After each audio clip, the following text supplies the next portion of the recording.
Alhamdulillah hamdan katsiran tayyiban mubarakan fihi kama yuhibbu rabbuna wa yarda. Wassalatu wassalamu ala nabiyyina Muhammad wa ala alihi wa sahbihi wa man sara ala nahjihi bi ihsanin ila yaumiddin wa ba'd. Hadirin yang dirahmati oleh Allah Subhanahu wa taala, tidak ada kata yang pantas untuk kita ucapkan pada sore hari ini kecuali bersyukur kepada Allah Jalla wa ala atas segala nikmat dan karunia yang Allah limpahkan kepada kita. Salawat serta salam semoga senantiasa tercurahkan kepada kedua kita, uswah hasanah kita, Nabi besar Nabi Muhammad sallallahu alaihi wasallam, serta para keluarga beliau, para sahabat-sahabat beliau, dan orang-orang yang istiqomah berjalan di bawah naungan sunnah beliau sampai hari kiamat kelak. Hadirin yang dirahmati oleh Allah Subhanahu wa taala, khususnya ibu-ibu sekalian, karena ini kajian ummahat. Tema yang akan kita bahas sore ini apa, ibu-ibu? Ibu-ibu sore ini datang untuk belajar apa sih, Bu?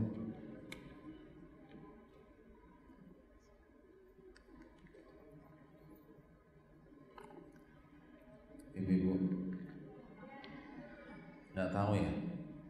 Saya mah diajak suami, Pak Ustadz, saya nggak tahu nih mau ngajar apa. Apa tema kita sore ini?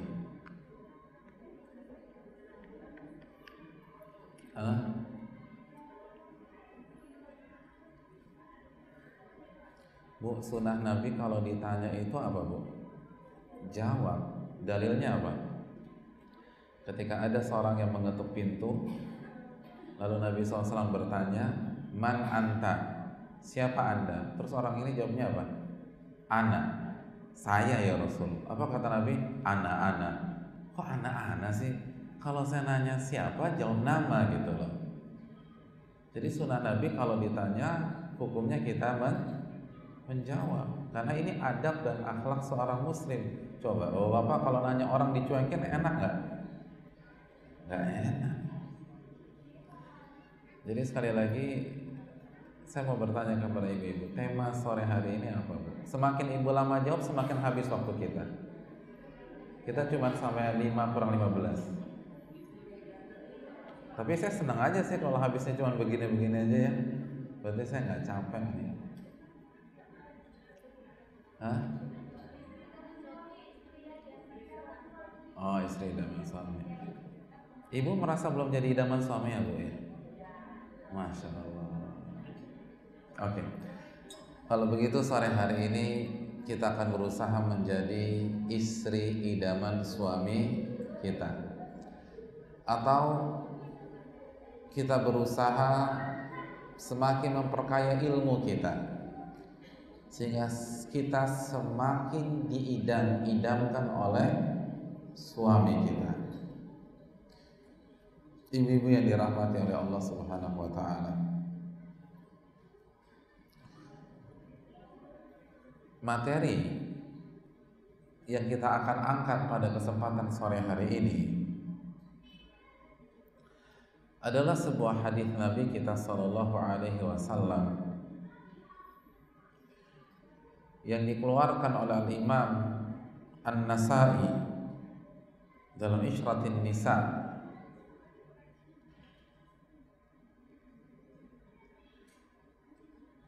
Nabi sallallahu alaihi wasallam pernah bersabda, "Ala ukhbirukum,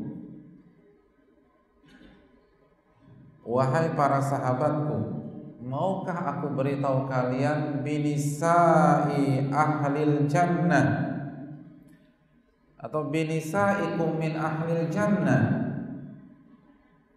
Maukah aku beritahukan kalian wanita-wanita yang akan masuk surga?"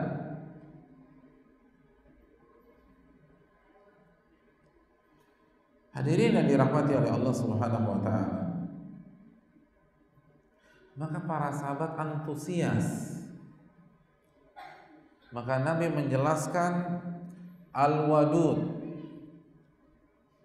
al-walud, al-a'ud allati idza zalamat qalat hadhihi yadi fi yadika la adzuqu ghamdan hatta tarda.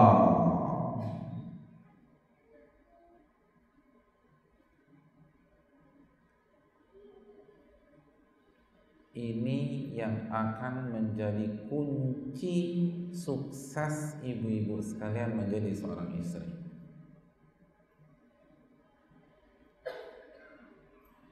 Yang pertama kata Nabi SAW, wanita surga adalah wanita yang al-wadud. Apa itu al-wadud? Wanita yang penuh dengan rasa cinta.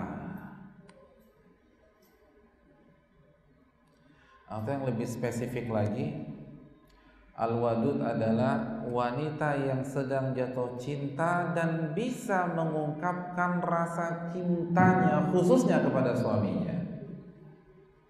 Masya Allah.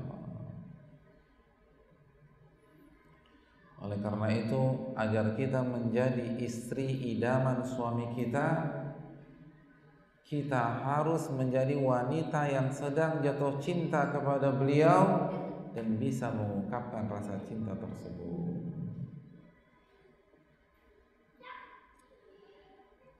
Enaknya jadi wanita ya, untuk masuk surga harus apa? Jatuh cinta. Oh, enak banget. Oh, laki-laki harus cari nafkah, banting tulang, harus sikut-sikutan, peras keringat. Wanita untuk masuk surga syarat yang pertama apa ibu-ibu? Bu, syarat yang pertama? Oh, tawadu. Apa hubungannya ibu-ibu? Jatuh cinta dan bisa mengungkapkan rasa cinta.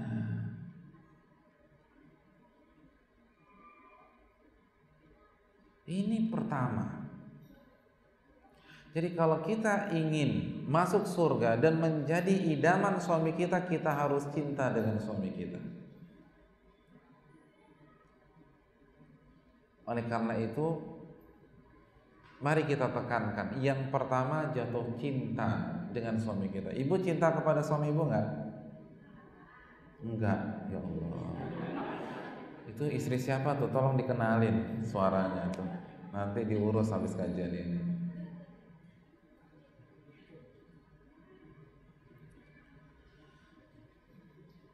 Harus jatuh cinta. Makanya di dalam Islam, memilih pasangan itu atau memilih calon suami, ini kan kajian ibu-ibu ya, makanya saya tekankan ke ibu-ibu, namanya juga temanya istri yang menjadi idaman suami. Nah ibu-ibu sekalian, dalam Islam itu kita nggak boleh main asal-asalan aja nikah sama seorang laki-laki. Namun kita harus menikah dengan laki-laki yang kita suka, yang kita sayang, yang kita punya ketertarikan dengan dia. Agar apa? Agar lebih mudah jatuh cinta dengan laki-laki tersebut. Karena syarat masuk surga adalah al-wadud, wanita yang penuh dengan cinta dan bisa mengungkapkan rasa cintanya. Oleh karena itu hadirin yang dirahmati oleh Allah Subhanahu wa taala, ingat kisah Thabit bin Qais yang istrinya menggugat cerai. Apa kata istrinya? Ya Rasulullah, walakinni akhaful kufra ba'dal iman. Namun aku khawatir kufur setelah iman. Apa makna kufur di sini? Kufur nikmat. Kenapa? Maksudnya apa? Suamiku ini baik banget. Gimana nggak baik? Thabit bin Qais, orang yang dijamin masuk surga oleh Rasulullah SAW, khatibnya Rasulullah SAW. Siapa di sini suaminya dijamin masuk surga? Gak ada. Ini suami dijamin masuk surga, tapi minta cerai. Kenapa? Gak cinta. Karena beliau nggak cinta, khawatir lepas kontrol gitu loh. Sesuatu kan kalau nggak dikerjakan dari lubuk hati, sesuatu yang tidak dikerjakan tanpa cinta, sesuatu yang dikerjakan tanpa cinta, kira-kira hasilnya maksimal nggak? Enggak. Nah, khawatir ketika lepas kontrol dia mendolimi suaminya, padahal suaminya baik banget sama dia. Makanya beliau gugat cerai. Makanya kata istrinya Thabit, saya nggak pernah punya masalah dengan ibadahnya Thabit dan akhlaknya Thabit. Oh, jempol. Walakinni akhaful kufra ba'dal iman. Aku khawatir kufur nikmat. Air susu suamiku dibalas air tuba, karena saya nggak cinta. Boleh nggak aku cerai? Nabi bertanya, ataruddina hadiqatan? Maukah engkau mengembalikan maharnya? Mau ya Rasulullah. Ya udah, diceraikan. Jadi ini perlu loh hadirin. Ibu-ibu harus mencintai suami ibu sekalian.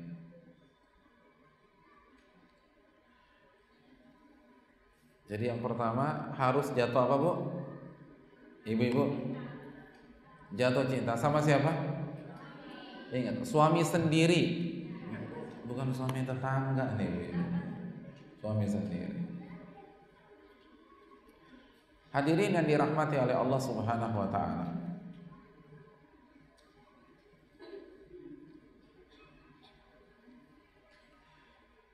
Ustadz, awal-awalnya sih saya jatuh cinta dengan suami saya, tapi rasanya cinta itu sudah pudar sekarang. Bagaimana cara menumbuhkan rasa cinta tersebut? Karena ini penting, Bu.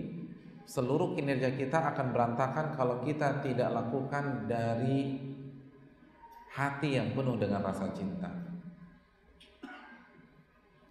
Bagaimana cara menumbuhkan cinta kepada suami? Hadirin yang dirahmati oleh Allah Subhanahu wa taala, tipsnya banyak, saya kasih 2 tips aja deh. Tips yang pertama, kira-kira apa tips yang pertama? Tips yang pertama ini penting loh ibu-ibu. Tips yang pertama, jaga hubungan dengan siapa, Bu? Dengan Allah. Dengan Allah. Ini tips pertama. Kalau ibu mau menumbuhkan rasa cinta dan semakin cinta dengan suami, yang pertama kali jaga hubungan dengan Allah. Kenapa demikian? Hubungannya apa, Pak Ustadz? Nah, ini yang membedakan ilmu agama dengan konsultan pernikahan biasa. Kalau ibu mau jatuh cinta dengan suami, jaga sholat 5 waktu, jaga sholat sunnah, jaga hijabnya, jaga zikir pagi petang dan zikir-zikir yang lain. Pokoknya dikasih perintah kerjakan, dilarang tinggalkan. Allah berfirman, catat baik-baik ayat ini dalam surat Al-Anfal ayat 24. Ya ayyuhalladzina amanu stajibu lillahi walir rasul idza da'akum lima yuhyikum wa'lamu annallaha yahulu bainal mar'i wa qalbi. Wahai orang-orang yang beriman, sambutlah seruan Allah dan Rasulnya. Jika Rasul mengajak kalian ke sebuah agama yang akan membahagiakan hidup kalian, dan ketahuilah Allah mampu memisahkan antara kalian dan hati kalian.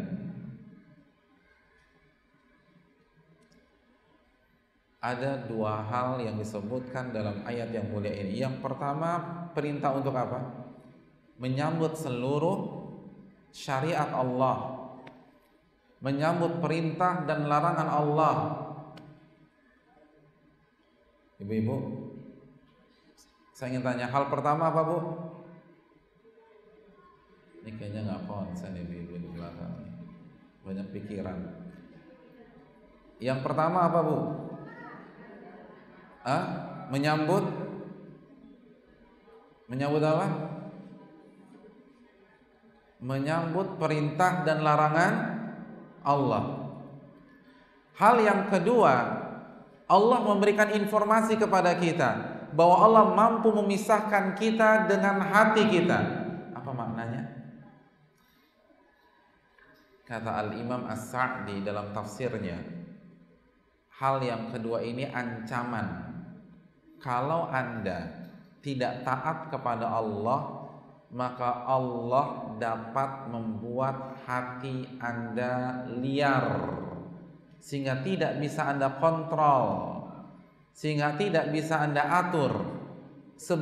Dan inilah konsep al-jaza min jinsil amal. Balasan itu tergantung jenis perbuatan.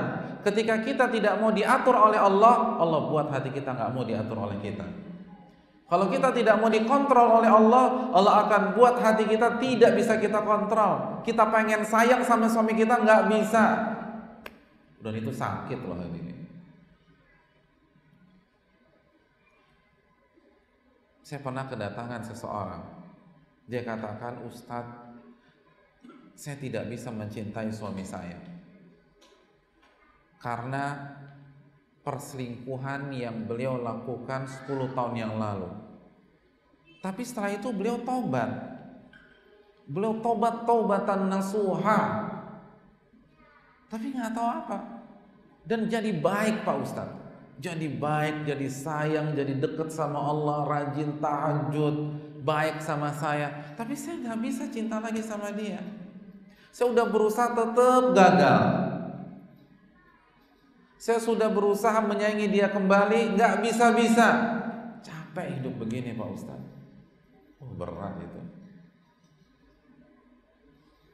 Lalu kita kasih masukan, sudah belum ibu perbaiki hubungan ibu dengan Allah? Jangan lupa loh, hati ini milik Allah. Ya muqallibal qulub tsabbit qalbi ala dinik. Wahai zat yang membolak-balikan hati, hati kita dibolak-balikan oleh Allah. Inna quluba bani Adam baina isbi'ain min asabi'ir rahman yuqallibu kaifa sya. Sesungguhnya hati anak Adam ada di antara dua jemari Allah. Allah bolak-balikan sesuai dengan apa yang Allah kehendaki. Saat kita tidak mau taat kepada Allah, Allah buat hati kita tidak taat kepada kita. Kita berusaha mencintai suami kita, nggak bisa. Semakin benci dan benci terus. Perbaiki hubungan dengan Allah. Semakin kita baik dengan Allah, hati kita semakin mudah untuk kita atur. Walaupun mungkin nggak 100%. Jadi solusi yang pertama agar kita mencintai suami kita apa, ibu-ibu? Ibu-ibu harus dicek terus nih. Apa solusinya, Bu? Buktikan kepada saya ibu-ibu nyimak dari tadi. Apa? Menyambut perintah dan larangan Allah. Jangan durhaka kepada suami lagi. Allah, Bu. Dalilnya surat apa? Al-Anfal ayat 24. Itu kiat yang pertama. Kiat yang kedua, rajin-rajin mengingat kebaikan suami. Nah ini, rajin-rajin mengingat kebaikan suami.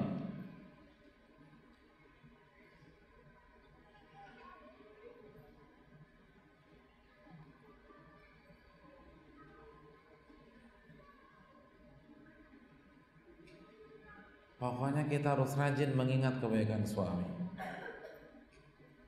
mengingat jasa-jasa suami. Betul, suami kita punya kelemahan.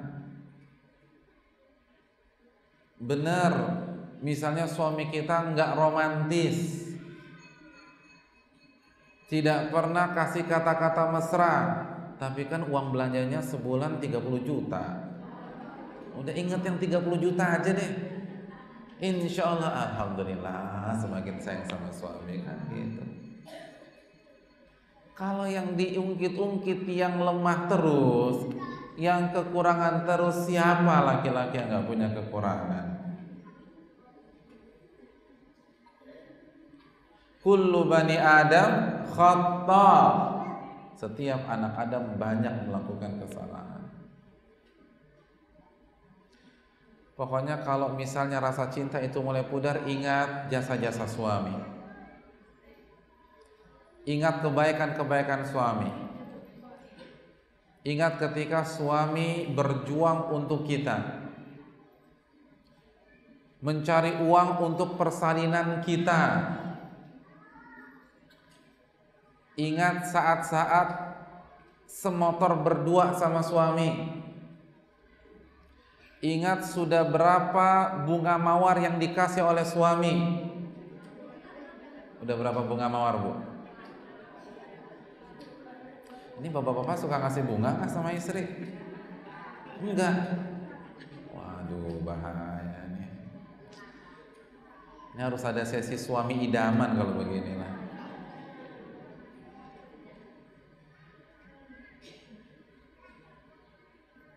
Hadirin yang dirahmati oleh Allah, pokoknya ingat jasa suami. Ingat Nabi mengatakan, janganlah seorang mukmin membenci mukminah jika dia tidak puas dengan sifatnya, radhiya minha ukhra, maka dia akan senang dengan sifatnya yang lain.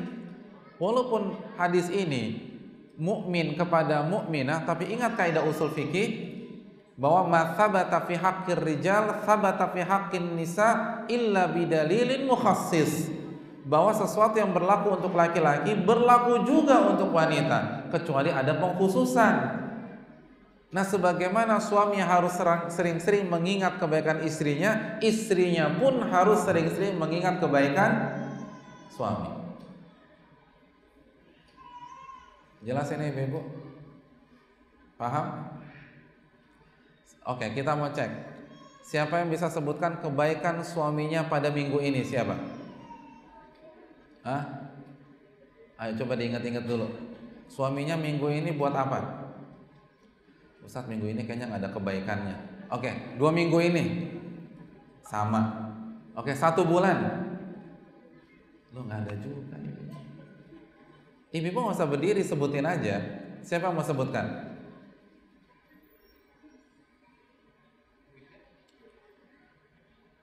Nggak ada ya, Bu? Hah? Minggu ini suami kita buat apa? Yang membuat kita terharu, senang, bahagia. Hah? Ibu-ibu? Ibu-ibu ini single semua atau punya suami sih? Jangan-jangan ini persiapan nikah ya? Loh, saya ingin tanya, Nabi pernah nanya langsung ke sahabiat apa tidak? Pernah. Dijawab nggak sama sahabiat? Dijawab. Nah, saya mau tanya nih, Bu. Siapa yang bisa sebutkan apa kebaikan suaminya minggu ini? Hah? Apa? Ngasih uang bulanan, Masya Allah. Udah lama nggak ngasih, Bu ya? Jadi terharu banget. Oke, selain ngasih belanja bulanan, yang lain siapa? Hah?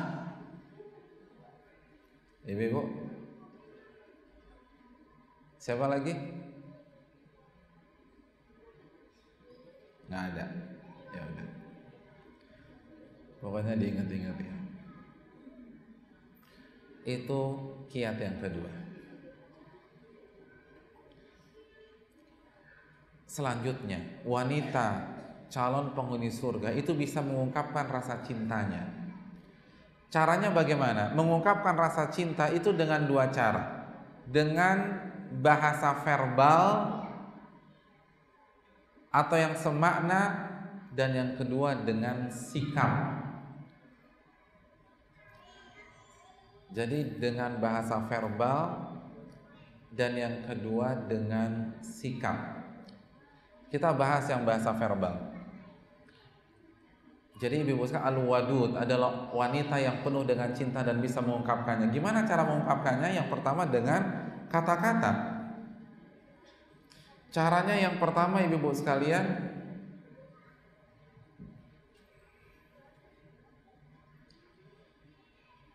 panggil suami dengan panggilan sayang. Masya Allah. Itu sunnah Nabi SAW. Nabi memanggil Aisyah itu apa? Humairah. Artinya apa? yang kemerah-merahan pipinya.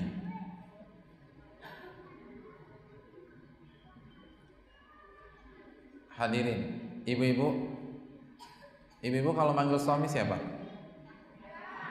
Yayang. Masya Allah, bagus. Selain Yayang,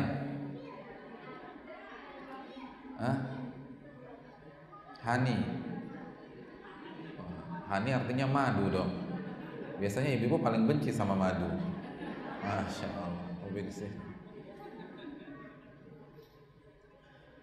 Pokoknya panggil suami dengan panggilan sayang. Nah, bapak-bapak juga, bapak-bapak manggil istri apa nih, Pak? Apa? Neneng. Oh, neneng. Jangan dong, Pak. Memangnya nggak boleh, Ustadz? Boleh sih, tapi kan Nabi nggak panggil neneng. Panggil panggilan mesra gitu loh. Kan harus diungkapkan. Cinta itu harus diungkapkan. Ya.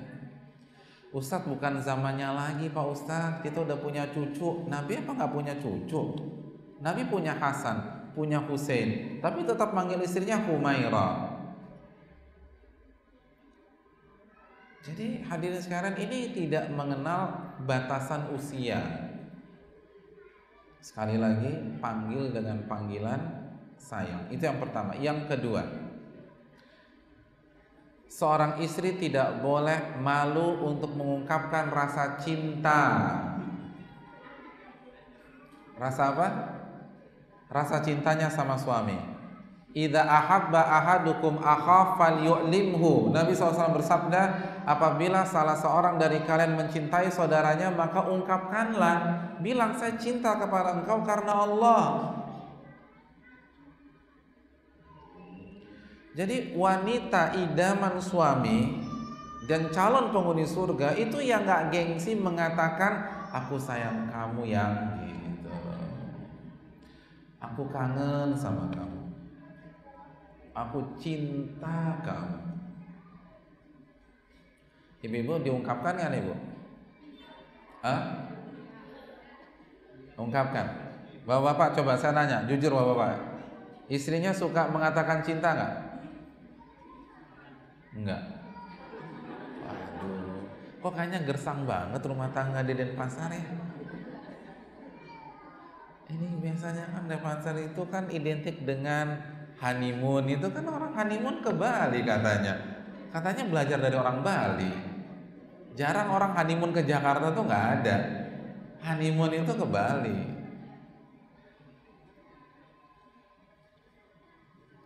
Bu, saya ingin tanya, suami-suami ibu pergi berangkat kantor jam berapa?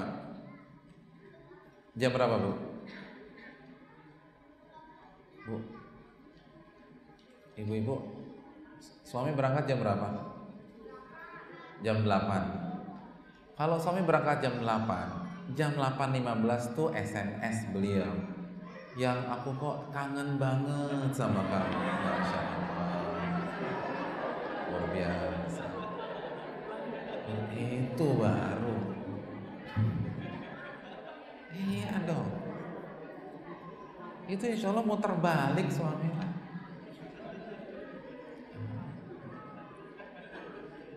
Itu wanita calon penghuni surga al-wadud, itu bisa ngungkapin.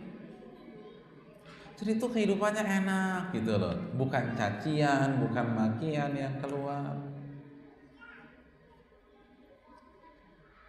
Pokoknya harus pintar ibu ya, latihan deh, latihan.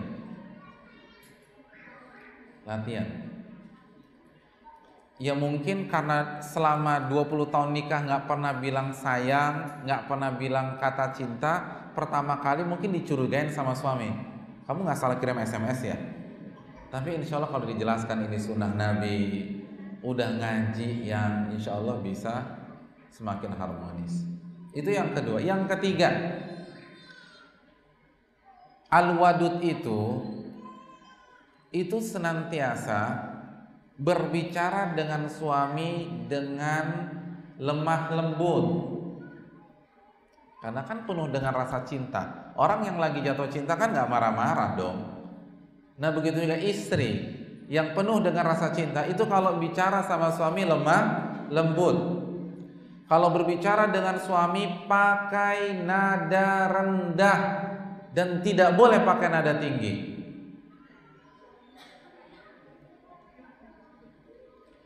Jelas ya Ibu? Jadi kalau bicara sama suami nada apa? Nada rendah. Nggak boleh teriak-teriak depan suami, nggak boleh histeris depan suami, nggak boleh ngamuk depan suami. Ustadz, saya kalau marah sama suami sih nggak ngomong, paling lempar piring aja 1, 2, 3, nggak boleh lempar piring. Ini yang perlu kita camkan.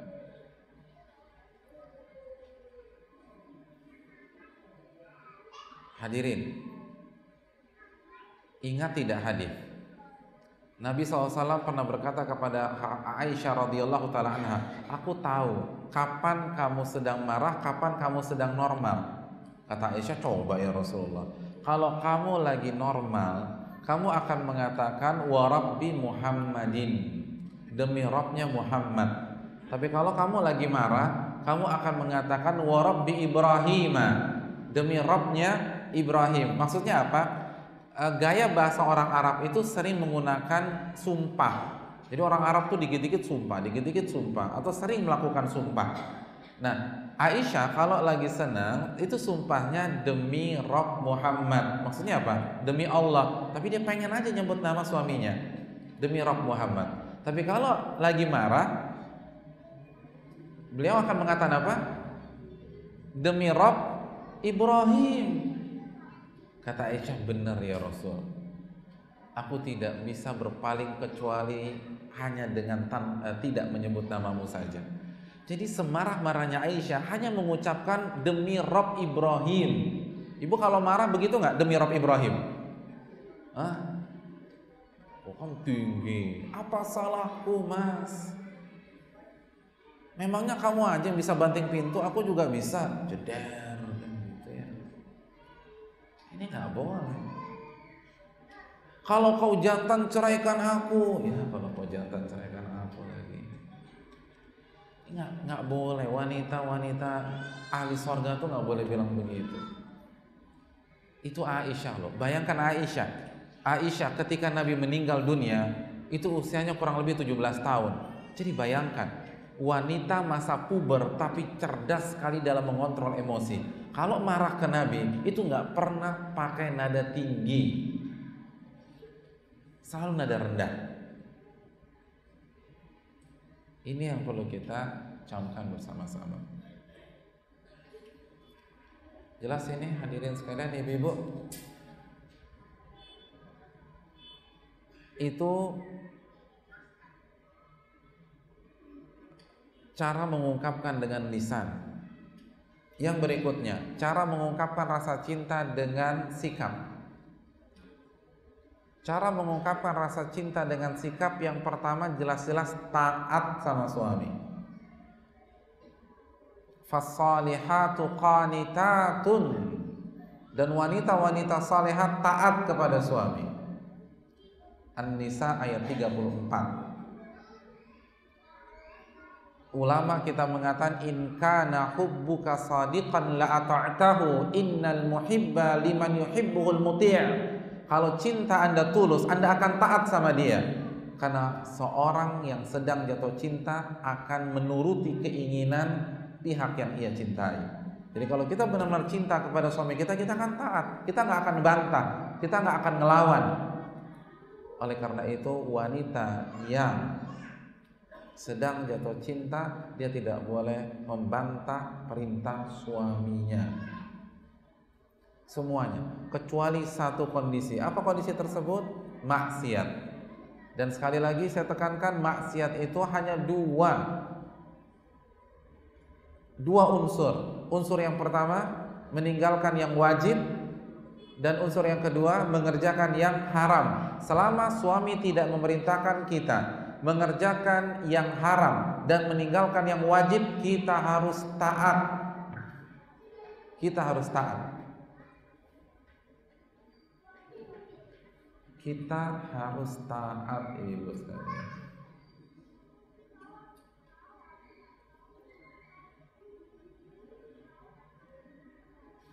apa saja selama tidak maksiat. La ta'ata li makhluqin fi ma'siyati khaliq, tidak ada ketaatan kepada makhluk jika bermaksiat kepada Allah Subhanahu wa taala. Itu cara yang pertama, harus taat kepada suami. Cara yang kedua, mengungkapkan rasa cinta dengan sikap.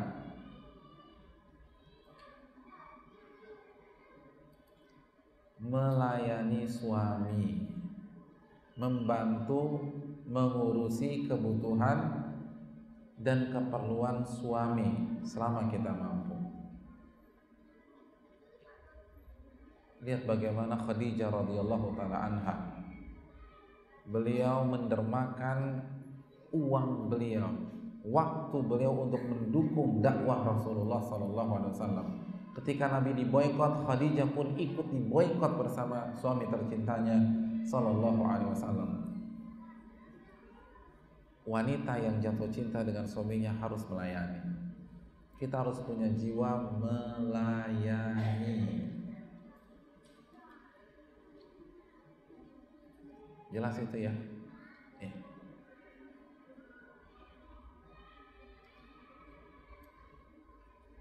Kita lanjutkan karena waktu sudah mepet. Yang berikutnya hadirin yang dirahmati oleh Allah Subhanahu wa taala, yang setelah al-wadud, Nabi mengatakan al-walud. Al-walud secara bahasa artinya wanita yang punya banyak anak. Jadi istri idaman suami adalah istri yang banyak anaknya. Al-walud. Ibu-ibu di belakang anaknya berapa, Bu? 13? 17? Siapa anaknya 19? Ustadz, saya udah berusaha tapi kan anak itu di tangan Allah Subhanahu wa taala. Hadirin, oleh karena itu sebagian ahli ilmu lebih menekankan lagi, maksud al-walud adalah bukan hanya sekedar banyak anak. Karena bisa jadi wanita itu ingin banyak anak tapi dia tidak diberikan anak oleh Allah Subhanahu wa taala. Bukankah Aisyah nggak punya anak? Masa Aisyah masuk neraka? Kan nggak mungkin. Aisyah nggak punya anak. Aisyah adalah penghuni surga dan menjadi istri Nabi SAW di surga. Jadi apa maksud al-walud? Al-walud adalah wanita yang memaksimalkan kesuburan yang diberikan oleh Allah Subhanahu wa taala. Jadi kalau dia diberikan kesuburan, dia maksimalin tuh, gitu loh. Itu al-walud. Gak ditahan-tahan kecuali karena alasan medis atau pengaturan, bukan pembatasan.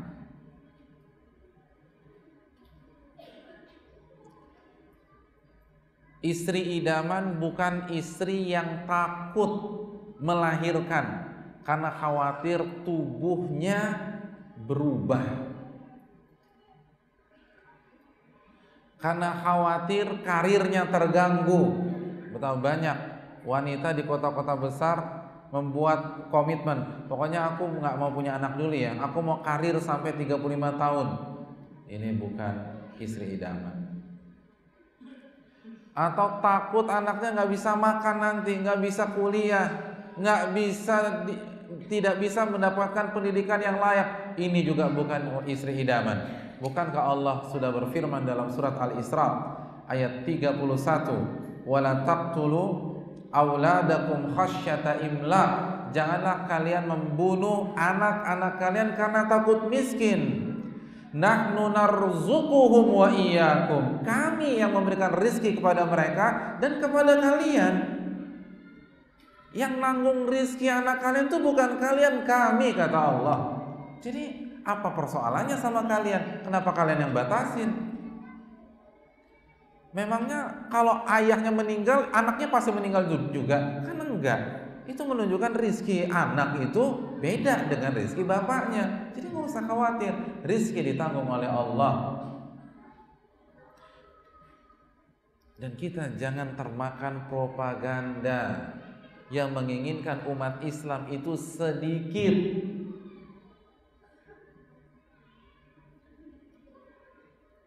Hadirin yang dirahmati oleh Allah. Dan tidak ada hubungannya antara banyak anak dan kemiskinan. Tidak ada hubungannya.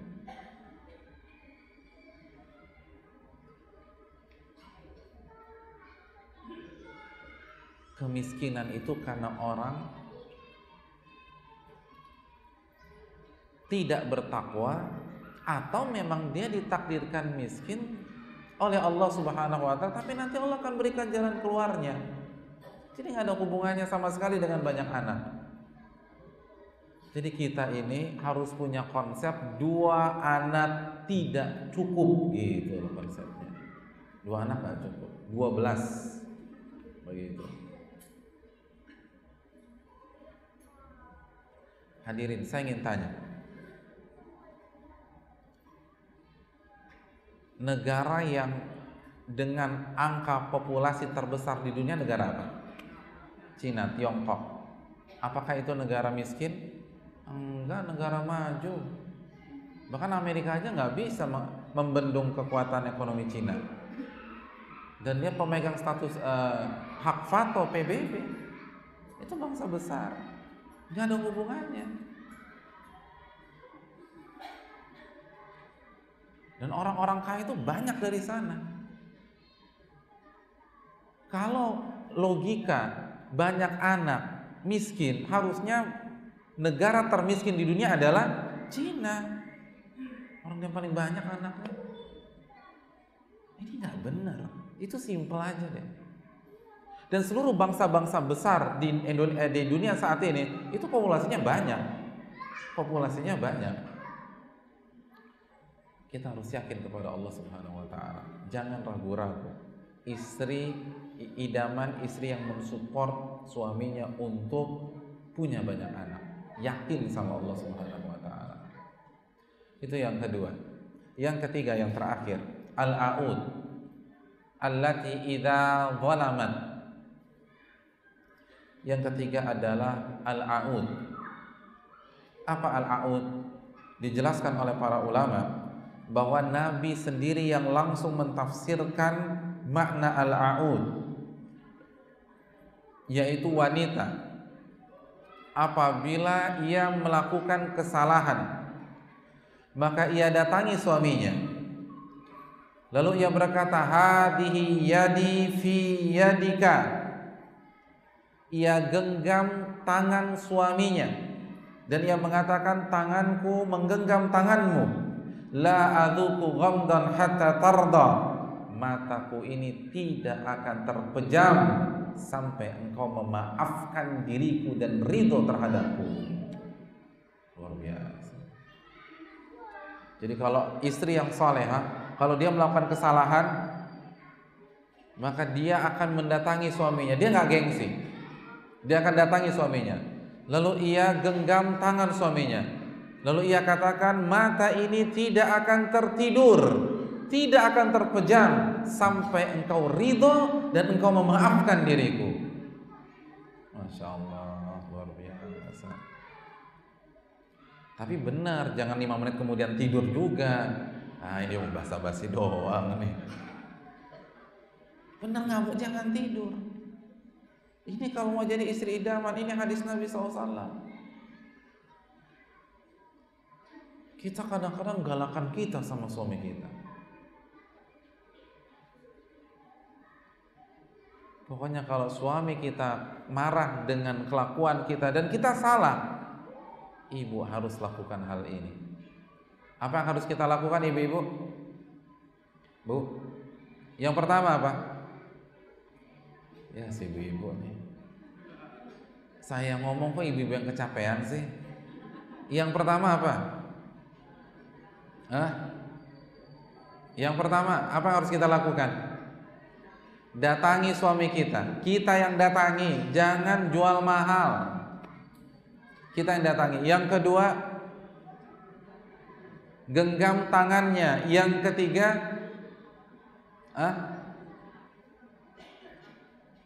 Minta maafnya bahasanya gimana, Bu? Yang mataku ini tidak akan terpejam sampai kamu ridho.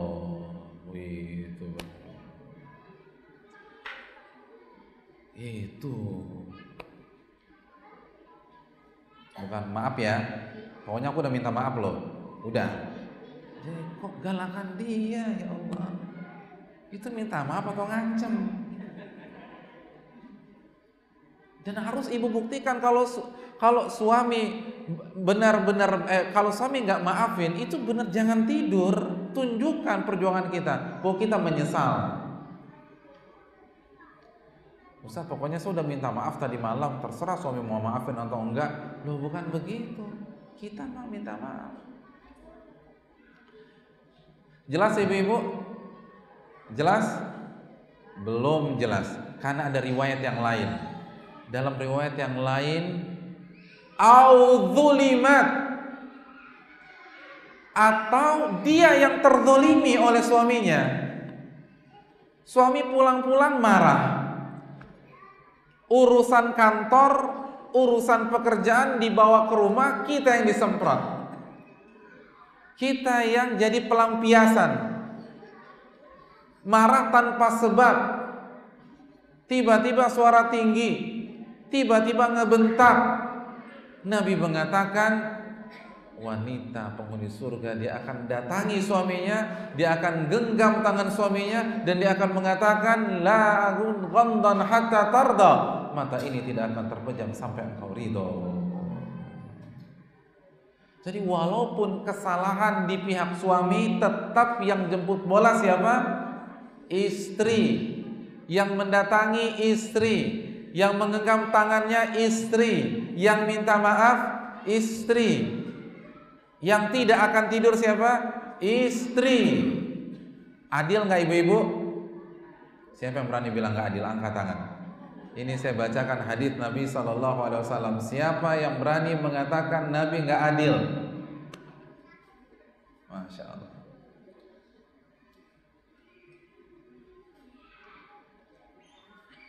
Bu, berani, bisa diterima nggak? Ya, kepaksa Pak Ustadz. Kok curang sih Pak Ustadz? Yang zalim siapa? Bu, dalam kasus ini yang zalim siapa? Yang suruh minta maaf? Adil nggak?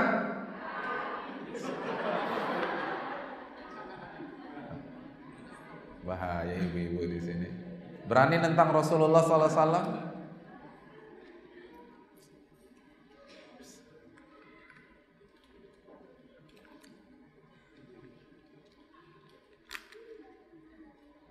Kurang adil apa Nabi kita SAW?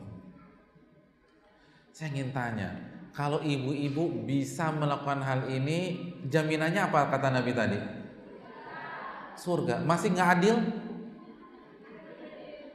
Iya deh Pak Ustadz, adil lah.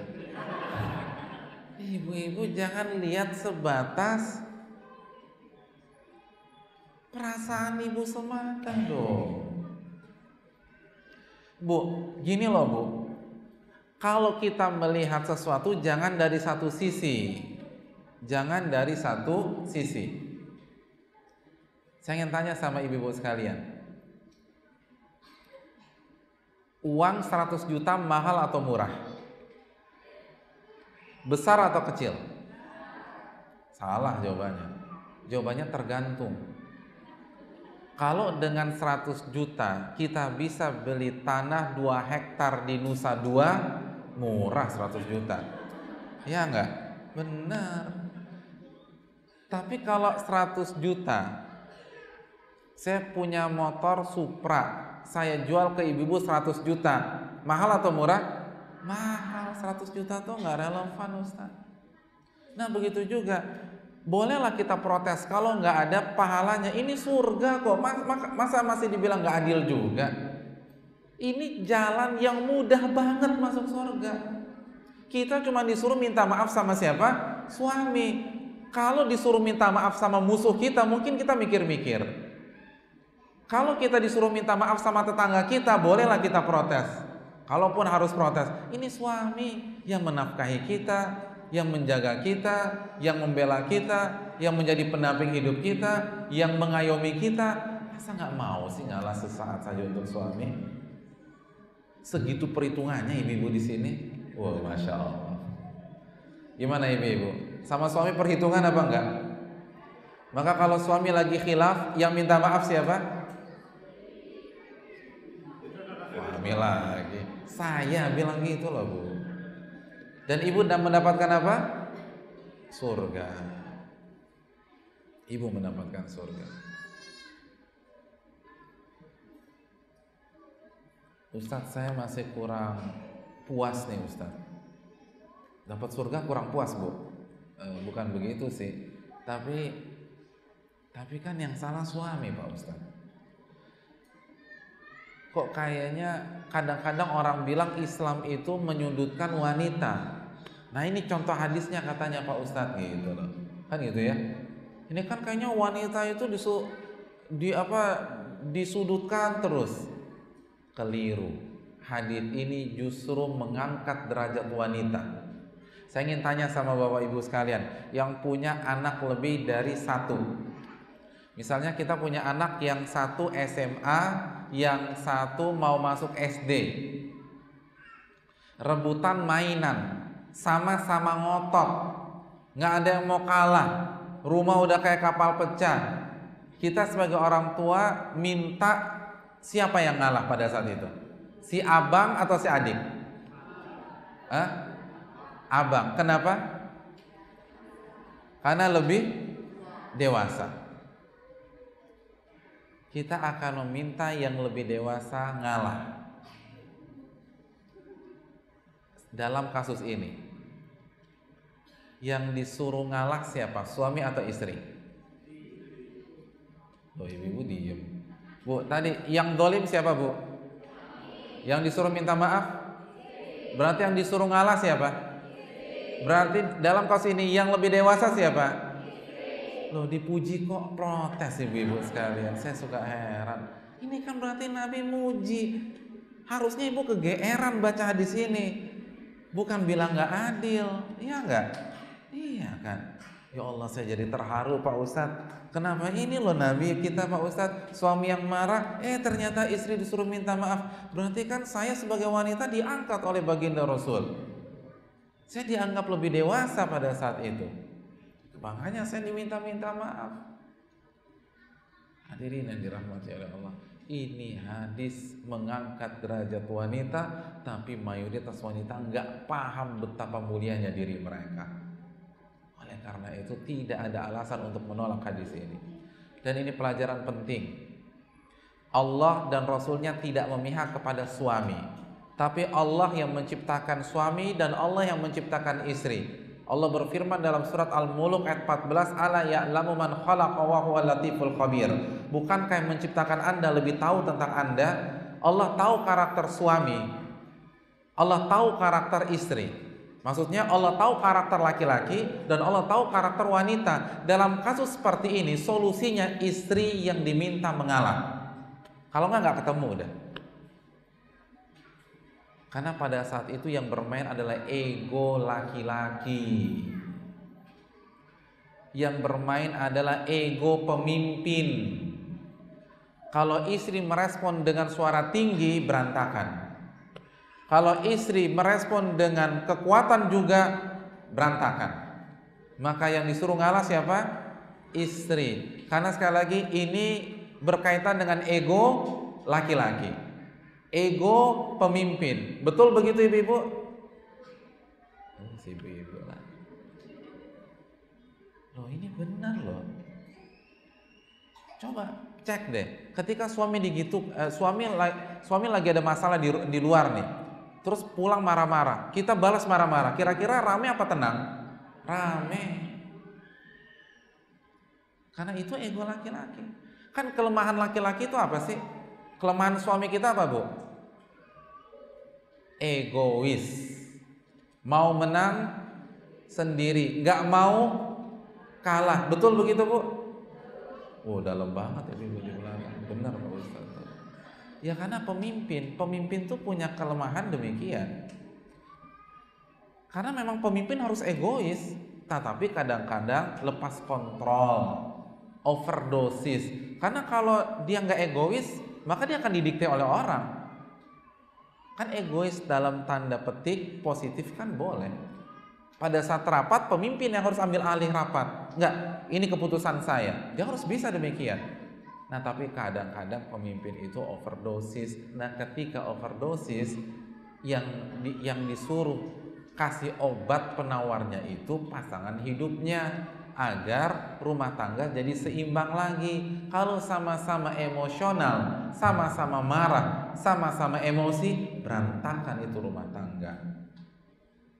Oleh karena itu hadirin sekalian, istri idaman adalah istri yang tahu kekurangan pasangannya, kekurangan suaminya, dan dia bisa mengimbangi. Dan salah satu kekurangan suami adalah egois, mau menang sendiri, tidak mau kalah. Dan ketika sudah bermain dengan ego laki-laki atau ego pemimpin, maka istrilah yang diminta untuk berjiwa besar dan mengalah. Dan ingat, yang mengalah bukan berarti kalah. Saya rasa ini yang bisa saya sampaikan pada kesempatan kali ini. Siapa mau bertanya? Wassalamualaikum warahmatullahi wabarakatuh wa ala alihi washabbihi ajma'in. Ada pertanyaan, Bu?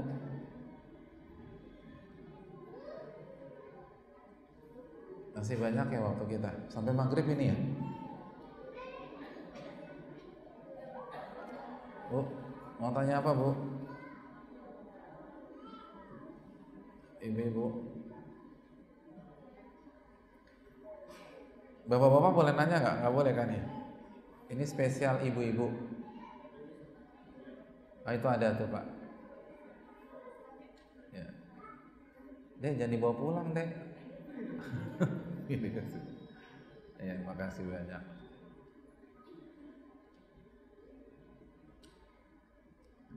Terima kasih.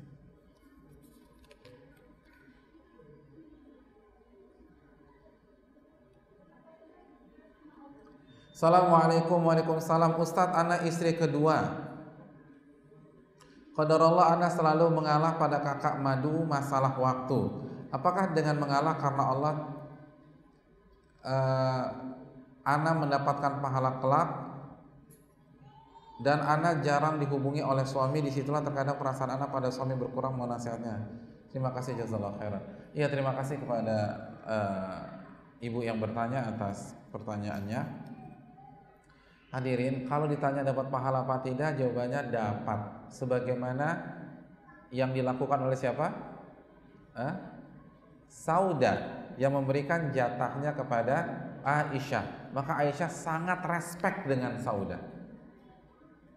Hormat banget Aisyah sama Sauda, kagum karena diberikan oleh Sauda. Itu yang pertama. Yang kedua, tapi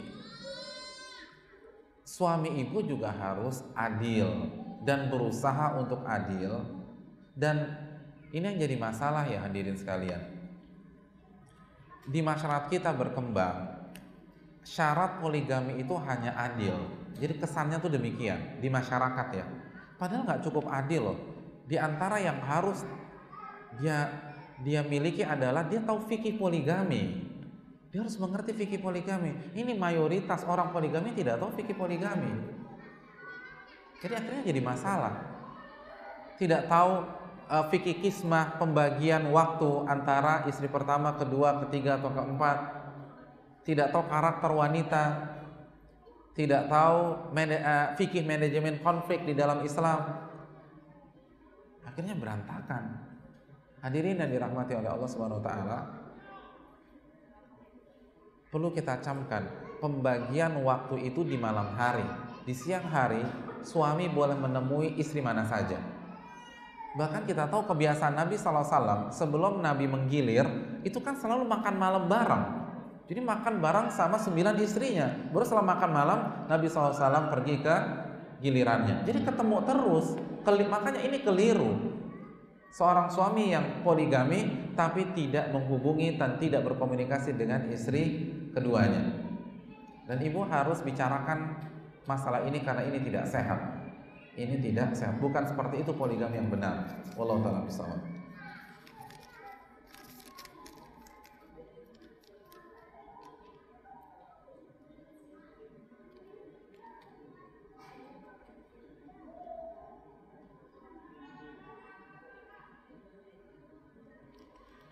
Bagaimana hukum KB dan wanita yang membatasi jumlah anak agar bisa lebih banyak melayani suaminya dan bisa mengurus diri dan anak-anaknya? Karena banyak anak kadang membuat istri lebih banyak menghabiskan waktu untuk mengurus anak-anaknya. Jadi suami tidak diperhatikan lagi sehingga suami kadang merasa kesal. Iya, terima kasih, jazakallahu khairan. Wa khairul haji hadyu Muhammadin sallallahu alaihi wasallam. Dan sebaik-baik petunjuk adalah petunjuk Rasulullah SAW, dan Nabi merekomendasi wanita yang memaksimalkan kesuburannya. Di dalam hadis yang lain, tazawwajul waludul wadud, menikahlah dengan wanita yang memaksimalkan kesuburannya. Jadi wanita itu yang disukai. Fa inni mukatsirun bikumul umama yaumal qiyamah. Tadi hadis ini belum sempat kita sampaikan ya. Karena aku sangat bangga dengan banyaknya umatku pada hari kiamat. Tidakkah kita ingin membuat Nabi kita bangga? Hadirin, kalau dari pintu sholat tahajud kayaknya nggak bakalan bangga deh Nabi sama kita. Iya nggak? Tahajud kita nggak seperti Imam Syafi'i, nggak seperti Abu Hurairah, nggak seperti Abdullah bin Amr bin As. Kalau dalam masalah mengkhatamkan Al-Quran, masih banyak yang bisa membuat Nabi bangga daripada kita. Ya paling nggak dari pintu ini deh, banyak anak gitu loh. Jadi hadirin yang dirahmati oleh Allah Subhanahu wa taala, masa kita nggak mau ingin Nabi kita bangga? Itu yang pertama. Yang kedua, ini semua bukan masalah banyak anak, tapi manajemen waktu. Kita harus yakin bahwa yang terbaik adalah pilihan Allah. Wallahu ya'lamu antum la ta'lamun. Allah yang lebih tahu dan kalian nggak ngerti apa-apa. Al khairu khiratullah, yang terbaik adalah pilihan Allah. Ini kaidah para ulama. Jadi sudah natural aja, natural. Kalau Allah kasih kita 13 anak, maka itu yang terbaik. Dan itu berarti bisa. La yukallifullahu nafsan illa wus'aha. Allah tidak akan membebani seseorang kecuali sesuai dengan kemampuannya. Jadi kalau Allah kasih 15, berarti kita mampu mengasuh 15 plus 1. Satunya siapa? Ya bapaknya anak-anak gitu loh. Jadi bisa. Allah yang lebih ngerti tentang kemampuan kita, bukan kita. Yang jadi masalah ini manajemen waktu, bukan masalah anaknya. Orang tua kita dulu itu anaknya 15, 14, suaminya keurus juga kok. Kita baru punya anak 3 aja, ya Allah udah jungkir balik, roll ke depan, roll ke belakang. Orang tua kita dulu kan anaknya banyak-banyak, santai-santai aja, nggak ada program KB, seneng, gembira, riang. Jadi bukan masalahnya tuh bukan ini, hadirin yang dirahmati oleh Allah.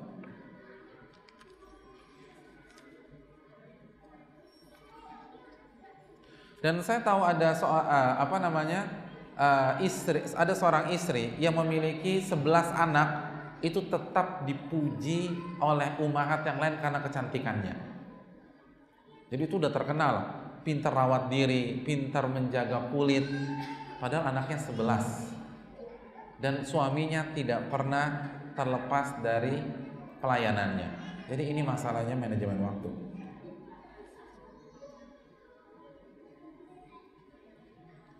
Bagaimana cara merubah suami jadi lebih baik lagi?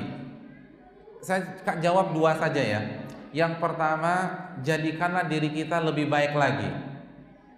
Wat-thayyibatu lit-thayyibin. Dan wanita yang baik untuk laki-laki yang baik. Jadi kalau mau dan berharap suami kita baik, kita perbaiki diri kita. Itu yang paling simpel. Perbaiki pelayanan kita, servis kita, kelemah lembutan kita, maka insya Allah suami akan merespon dengan positif. Yang kedua, suaminya diajak ngaji, diajak taklim agar belajar, duduk di kajian ustadz-ustadz kita. Dan sebagaimana nasihat kita pada pertemuan subuh kemarin ya, hadirin, kalau ingin berubah kita harus duduk di kajian rutin. Bukan kajian tematik semata. Silakan datang kajian tematik, tapi yang merubah itu kajian rutin. Karena disitulah ilmu. Tematik itu untuk refreshing, untuk memperkenalkan, untuk buka jalan. untuk syiar. Tapi kalau untuk mendapatkan ilmu yang dalam, untuk merubah, untuk mencetak generasi Rabbani, harus kajian rutin. Masih ingat ayatnya? Saya sebutkan dalilnya apa? Agar kita concern terhadap kajian rutin. Surat apa? Ali Imran ayat 79. Walakin kunu rabbaniyin bima kuntum tuallimunal kitab wa bima kuntum tadrusun. Jadilah kalian orang-orang rabbani pada saat kalian mengajarkan atau mempelajari Al-Qur'an. Apa arti rabbani? Rabbani kata Ibnu Abbas, dan bisa dicek dalam Sahih Bukhari dan bisa dicek dalam Fathul Bari. Rabbani adalah orang-orang yang belajar ilmu secara rutin, continue, step by step. Mulai dari hal-hal basic, hal-hal prinsip, hal-hal keseharian namun mengakar sampai perkara-perkara besar. Jadi kalau kita ingin diri kita dan suami kita berubah, suami istri terus harus ngaji rutin. Khatamkan buku-buku para ulama. Duduk di majelis ustadz-ustadz kita di sini. Alhamdulillah kita memiliki Al-Ustadz Al-Fadil, Ustadz Fauzi hafidhahullah, Ustadz Ainur Rafiq hafidhahullah. Itu duduk, rugi tuh. Antum punya ustadz-ustadz seperti itu, nggak antum manfaatkan, itu rugi besar. Demi Allah rugi. Kita sudah pergi ke banyak daerah, di banyak daerah nggak ada ustadz sama sekali. Di banyak daerah, banyak ini bukan 1, 2, 3 ustadz. Bukan di 1, 2, 3 daerah. Banyak daerah tidak ada ustadz sama sekali. Kalau kita mau, kalau ikhwan-ikhwan atau akhwat-akhwat kita mau ngaji, itu harus safar dulu. Ada yang 10 jam, ada yang 15 jam, ada yang 24 jam. Hadirin, ini luar biasa. Kita punya ustadz-ustadz yang kualitasnya bagus, kalau tidak kita manfaatkan. Harus kajian rutin. Itu kalau mau berubah. Suami mau berubah, istri mau berubah, itu duduk bareng-bareng. Ngajinya bareng. Jangan istri aja yang ngaji, atau jangan suaminya saja yang ngaji. Dua-duanya harus balance agar seimbang. Biar nanti pas murojaahnya enak di rumah. Ngasih ayatnya sama gitu loh. Karena catatannya sama. Ini yang perlu kita camkan. Pentingnya kajian rutin ini di sini. Dan ini anugerah dari Allah Subhanahu wa taala. Dan kalau tidak kita manfaatkan, kita ditanya pada hari kiamat. Tsumma latus'alunna yauma idzin 'anin na'im. Dan kalian akan ditanya pada hari itu tentang nikmat-nikmat yang Allah berikan kepada kalian. Memangnya nikmat cuma harta? Memangnya nikmat itu dunia? Dunia itu fitnah, nikmat itu agama. Al-yauma akmaltu lakum dinakum wa atmamtu 'alaikum ni'mati. Pada hari ini aku sempurnakan agama kalian dan aku sempurnakan nikmatku untuk kalian. Ketika Allah berbicara tentang agama, Allah katakan nikmat. Ketika Allah berbicara tentang dunia, Allah katakan fitnah. Oleh karena itu hadirin yang dirahmati oleh Allah, ketika adanya majelis-majelis ilmu yang memberikan kajian rutin, kita harus datang untuk perubahan keluarga dan rumah tangga kita. Wallahu ta'ala bisa.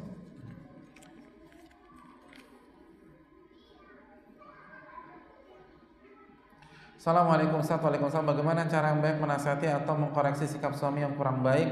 Karena jika dibiarkan takutnya dicontoh oleh anak. Hadirin, terima kasih. Sekali lagi, step yang pertama, ajak suami ngaji. Itu yang pertama. Karena memang agak berat jika nasihat itu berasal dari istri. Lagi-lagi ego laki-laki itu terkadang sulit untuk menerima. Tapi kalau diajak duduk di pengajian, ustadznya menasihati, itu insya Allah lebih mudah diterima. Itu yang pertama. Yang kedua, dengan lemah lembut. Dan yang ketiga, jangan kesannya menggurui. Karena kita anggota keluarga, beliau pemimpinnya. Bicara dengan pemimpin harus dengan seni yang tepat. Ini penting.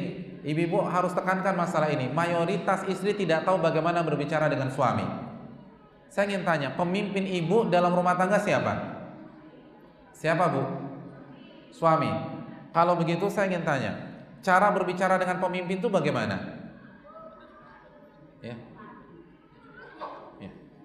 Cara menasehati pemimpin itu dengan bahasa permohonan, bukan diserang di tempat, bukan belak-belakan, bukan langsung nembak dan tunjuk hidung. Contoh ya, misalnya seorang menteri membuat kebijakan, lalu stafnya melihat kebijakannya ini salah. Apalagi kan menteri kan jabatan politik, bisa jadi dia nggak menguasai, tapi stafnya yang jago. Stafnya tahu ini kebijakan salah, lalu stafnya ingin mengkoreksi, kira-kira bahasanya bagaimana? Terima kasih. Apakah langsung to the point, Pak Menteri salah, saya lebih pintar dari Pak Menteri? Apakah demikian? Jawabannya tidak. Dia akan pakai bahasa permohonan. Pak Menteri, mohon dipertimbangkan lagi. Saya menguasai bidang ini dan saya pastikan ini salah. Mohon Pak Menteri dipertimbangkan lagi. Kan begitu ya?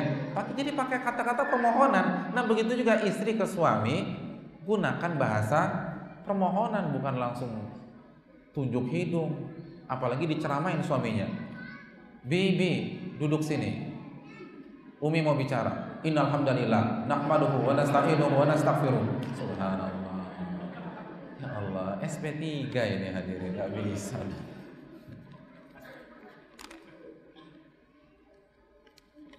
Assalamualaikum warahmatullahi wabarakatuh. Bagaimanakah kalau seorang suami punya seorang madu, selingkuhan? Apakah kita harus tetap patuh kepada suami kita dan melayaninya dengan baik meskipun hati kita kecewa? Assalamualaikum, terima kasih. Saya ingin tanya, ini madunya madu asli atau madu KW, Bu? Loh, maksudnya nikah sah atau selingkuhan will gitu loh? Hah? Will tahu ya, wanita idaman lain.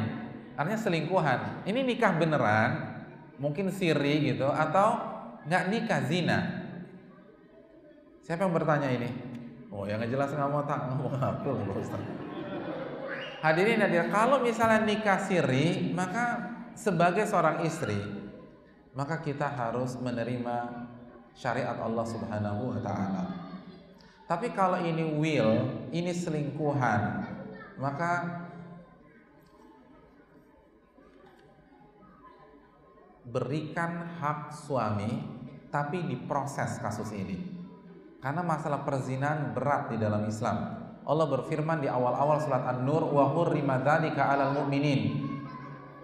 Menikahi pezina hukumnya haram bagi seorang mukmin dan mukminah, nggak boleh menikah dengan pezina dan melanjutkan pernikahan dengan pezina, itu nggak boleh. Jadi harus diproses, ultimatum, taubat atau pisah. Kalau sudah sampai zina ya, kalau sudah sampai zina. Tapi yang perlu ingat, untuk sampai pada tahap zina itu harus dengan dua cara. Cara yang pertama pengakuan pasangan kita, yang kedua kita lihat langsung. Nggak cukup dengan SMS mesra, nggak cukup dengan kita tahu dia booking hotel gitu loh. Dia booking hotel di Kuta atau di Nusa Indah, nggak cukup. Kan bisa jadi ketika di kamar hotel nggak ngapa-ngapain gitu loh. Bisa jadi main catur. Ya kita nggak tahu lah. Nggak boleh, zina itu dalam loh. Cuman untuk suami istri diberikan dispensasi. Kalau suami atau istri memergoki pasangannya berzina, dia tidak harus menghadirkan empat saksi. Dia proses ke li'an. Tapi dia harus lihat, nggak bisa hanya sekedar qara'in atau indikator. Jadi sekali lagi hadirin yang dirahmati oleh Allah Subhanahu wa taala, kalau sampai titik zina itu berat, itu harus ultimatum. Nggak bisa sabar Pak, sabar Bu. Tapi kalau belum sampai titik zina, maka saya tetap diproses, tapi hendaknya menggunakan cara-cara yang bijak. Tapi kalau mengenai hak suami tetap harus diberikan. Karena camkan baik-baik, kita mengenai hak suami itu ibadah, bukan transaksional. Kalau kamu gini, aku juga begini dong. Nggak bisa demikian. Ini ibadah. Kita akan ditanya oleh Allah Subhanahu wa taala. Apabila air mani dikeluarkan di luar ketika berhubungan badan, apakah ini termasuk mengoleh istri tidak pada tempatnya? Mengingat karena anak-anak masih terlalu kecil dan masih banyak butuh perhatian. Terima kasih jazakallahu khair. Jawabannya tidak, karena ini dalam ilmu fikih dinamakan azal. Dan hadis Jabir menyatakan kunna na'zil wal Qur'anu yanzil. Kita dulu juga melakukan azal. Dan pada saat itu Al-Qur'an turun dan tidak pernah mengharamkan azal. Jadi hukum azal boleh, namun lebih mengarah pada makruh. Boleh. Asal tujuannya bukan membatasi. Tapi kalau tujuannya mengatur, nggak ada masalah insyaallah.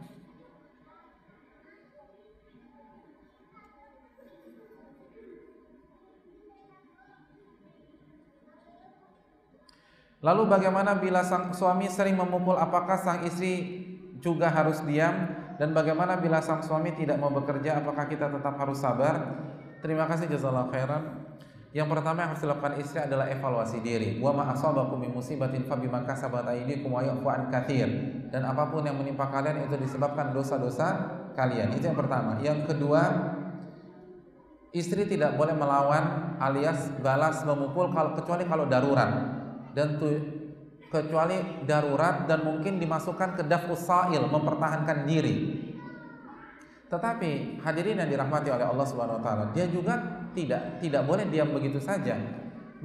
Ulama menjelaskan kalau memang ini membahayakan, menyakiti dan seterusnya, dia bisa menjauh. Tapi dia tidak boleh balas memukul, menyerang dan seterusnya. Karena sekali lagi memukul itu tidak diperbolehkan bagi seorang istri kecuali darurat untuk mempertahankan diri. Saran saya, nasihati dengan bijak, lalu mediasi. Kalau memang sudah tidak bisa dilakukan dengan empat mata, dan libatkan orang-orang yang bijak yang disegani suami untuk menasihati, ajak suami ngaji dan seterusnya. Ingatkan suami untuk takut kepada Allah Subhanahu wa taala. Dan bagaimana bila sang suami tidak mau bekerja? Jelas ini zalim, ini tidak diperbolehkan, ini hukumnya haram. Karena sekali lagi kepemimpinan suami itu karena nafkah yang diberikan oleh suami. Kecuali kalau tanpa bekerja suami tetap memberikan nafkah kepada kita. Jadi dia nggak perlu bekerja karena dia pemegang saham. Ya udah, jadi dia nggak bekerja tapi dia punya kontrakan 47 pintu misalnya. Ya udah, santai aja kan gitu. 47 pintu berarti sebulan berapa tuh? Nah, lumayan kan. Oh, 47 juta. Jadi kan nggak harus kerja. Benar kan? Jadi yang penting itu nafkah. Tapi kalau nggak kerja nggak nafkah, ini yang repot. Wallahu ta'ala bisawab. Dan nasihati, kalau ditanya boleh cerai, jawabannya boleh cerai, tetapi cerai adalah pintu terakhir. Libatkan dulu ahli ilmu, konsultasi dengan ustadz-ustadz kita di sini yang lebih berpengalaman, dan baru nanti kita cari solusinya.